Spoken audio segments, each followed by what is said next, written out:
Assalamualaikum warahmatullahi wabarakatuh. Perkenalkan, nama saya Muhammad Rizky Setiawan dari jurusan Pendidikan Fisika Universitas Muhammad Merauke dengan nomor pokok mahasiswa 2017-84-2030-22. Di sini saya akan memaparkan materi mengenai momentum dan impuls yang akan dipelajari pada kelas 10 semester 2. Oke, berbicara tentang materi momentum dan impuls, seperti yang kita tahu, pasti banyak orang yang bertanya-tanya, mengapa sih kita harus mempelajari materi ini? Apa sih pentingnya materi ini? Dan apa sih manfaatnya bagi kehidupan sehari-hari untuk pelajaran ini? Nah, di sini saya akan menjawab semua itu dengan menjelaskan pentingnya materi ini dalam kehidupan sehari-hari. Nah, untuk materi ini, yaitu pentingnya seperti contoh saja, saat kita mengalami kecelakaan, di mana itu terjadi tabrakan antara dua mobil yang saling bertumbukan. Nah, peristiwa tersebut merupakan peristiwa momentum dan impuls. Nah, seperti contoh lagi, saat kita menendang bola, di mana bola itu pasti akan dalam keadaan diam ya sebelum kita tendang, dan saat kita tendang bola akan bergerak. Nah, peristiwa tersebut merupakan peristiwa impuls yang terjadi. Jadi peristiwa itu banyak yang terjadi dalam kehidupan sehari-hari yang mana kita selalu lalui dan selalu lakukan. Jadi banyak yang bisa kita pelajari dari materi ini tentang momentum dan impuls yang akan berguna bagi kehidupan kita sehari-hari. Oke, jadi banyak yang bisa kita pelajari atau kita manfaatkan selama mempelajari materi momentum dan impuls. Nah, pada kehidupan sehari-hari sendiri banyak manfaatnya ya untuk mempelajari materi ini. Nah, seperti itu. Oke, sebelum kita masuk ke materi, di sini saya ingin bertanya, pernahkah kalian menyaksikan tabrakan antara dua kendaraan di jalan raya? Nah, kira-kira apakah yang terjadi pada kedua kendaraan tersebut? Adakah yang tahu?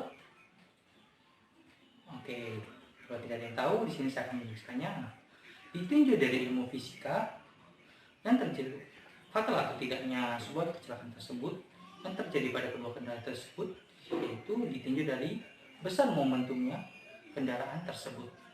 Nah, untuk mengetahui hal tersebut, kita dapat mempelajari melalui materi momentum dan impuls. Oke, di sini dalam ilmu fisika momentum didefinisikan sebagai besaran yang dimiliki oleh benda yang bergerak. Nah, besarnya momentum tergantung pada massa dan kecepatan benda, yang mana dapat ditentukan dengan rumus P sama dengan M per V atau P sama dengan M kali V, yang mana P adalah momentum, M adalah massa benda, V adalah kecepatan benda.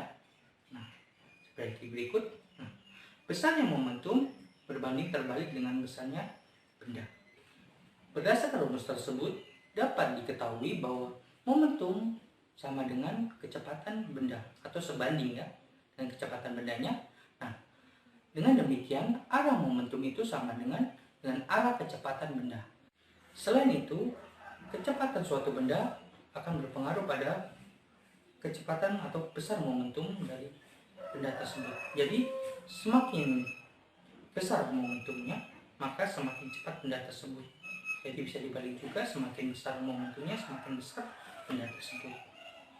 Oke, berbicara selanjutnya kita akan bicara tentang impuls. Nah, impuls sendiri adalah hasil karya antara gaya dengan selang waktu, yang mana bisa dilukiskan dengan matematis atau dituliskan dengan cara matematis, yaitu I sama dengan V delta T, yang mana V adalah gaya dan delta T adalah selang waktu, sedangkan I-nya adalah impulsnya sendiri. Oke, baik, dimana kita akan masuk ke hubungan antara momentum dan impuls. Hubungan momentum dan impuls ini dapat dijelaskan melalui teorema impuls momentum. Nah, oke. Teorema momentum impuls ini menyatakan bahwa suatu impuls yang bekerja pada suatu benda sama dengan perubahan momentum yang terjadi pada benda tersebut. Nah, berdasarkan hukum 2 Newton yang menyatakan gaya yang diberikan pada suatu benda sama dengan perubahan momentum benda tersebut, yang mana persatuan waktu yang bisa dituliskan secara matematis yaitu dengan I sama dengan delta P. Baik, selanjutnya kita akan masuk ke inti materinya atau materi intinya, di mana pada materi ini akan kita bahas mengenai momentum dan impuls yang lebih dalam lagi. Oke, sebelum itu kita akan langsung memaparkan materi mengenai momentum dan impuls secara jelas. Oke, di sini momentum dan impuls merupakan salah satu kesatuan yang secara tidak dapat dipisahkan dalam proses pembelajaran fisika. Nah, momentum dan impuls dikatakan dua besaran yang sama atau setara karena memiliki satuan SI yang sama. Momentum dan impuls ini dikatakan setara itu karena sistem internasionalnya ya. Oke, baik, selanjutnya kita ke potensi atau peta konsepnya, di mana di sini ada peta konsep yang bisa diperhatikan di papan tulis belakang saya, yang mana strukturnya seperti ini dan peta konsepnya itu jelas tentang materi momentum dan impuls. Tadi tanpa membuang waktu lagi, mari kita langsung masuk ke materinya, yaitu yang pertama kita akan membahas tentang momentum. Momentum merupakan besaran turunan yang muncul karena terdapat pada benda massa yang bergerak.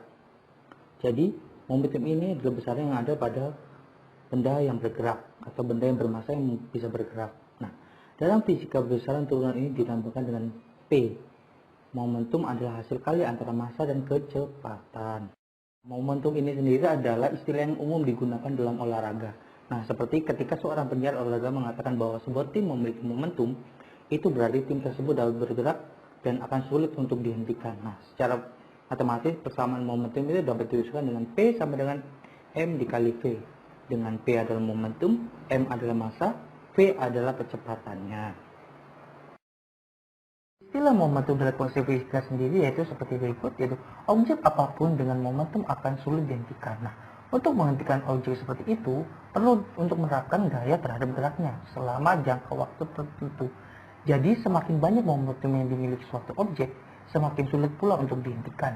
Dengan demikian, akan membutuhkan jumlah gaya yang lebih besar atau jumlah waktu yang lebih lama atau keduanya untuk menghentikan objek tersebut. Jadi, ketika gaya bekerja pada objek selama waktu tertentu, kecepatan objek akan berubah dan karenanya momentum juga akan berubah.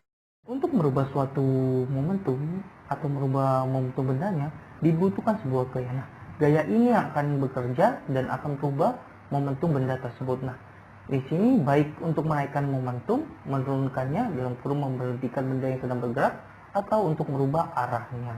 Jadi dibutuhkan gaya untuk melakukan semua itu. Newton yang pada awalnya menyatakan hukum kedua dalam bentuk momentum, yang dimana pernyataan Newton mengenai hukum gerak kedua ini jika diterjemahkan dalam bahasa modern yaitu sebagai berikut. Laju sebuah benda atau laju perubahan momentum sebuah benda sama dengan gaya total yang diberikan padanya. Jadi itu adalah pernyataan Newton yang mana dapat dirumuskan dengan rumus yaitu sigma V sama dengan delta P per delta T. Nah, sigma V merupakan gaya total yang diberikan pada benda dalam jumlah vektor dari semua gaya yang bekerja padanya, dan delta T adalah hasil perubahan momentum yang terjadi selama selang waktu, itu delta T-nya. Jadi delta T itu selang waktunya ya.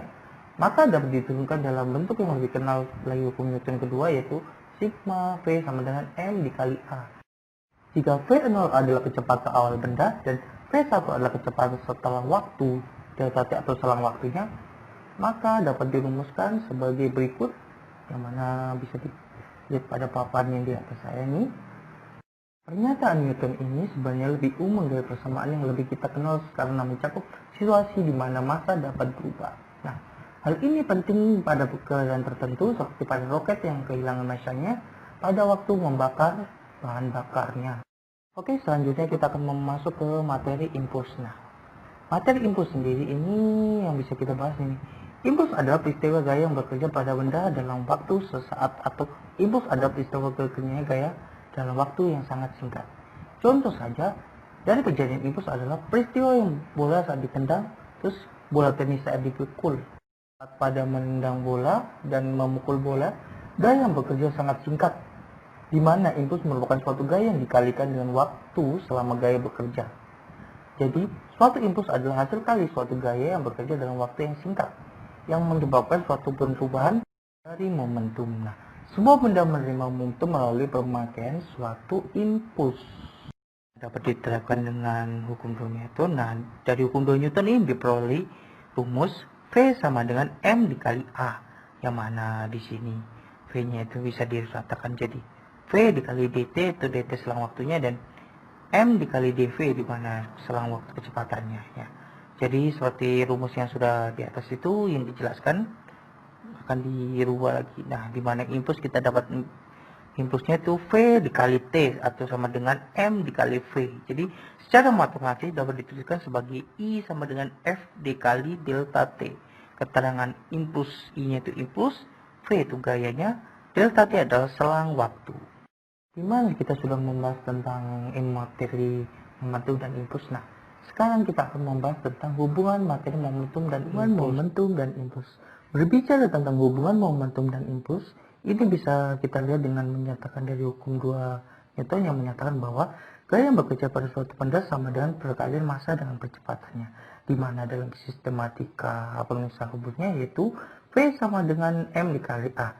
Jika di mana hukum Newton tersebut kita masukkan ke dalam rumus I sama dengan V dikali delta T, maka I sama dengan V dikali delta T menjadi I sama dengan M dikali A dikali dalam kurung T2 dikurang T1, yang mana akan berubah lagi menjadi I sama dengan M dikali V per T dikali dalam kurung T2 dikurang T1, yang mana sehingga diperoleh rumus I sama dengan dalam kurung M dikali V2 dikurang M dikali V1, di mana dalam rumus ini bisa kita rincikan menjadi I sama dengan kali delta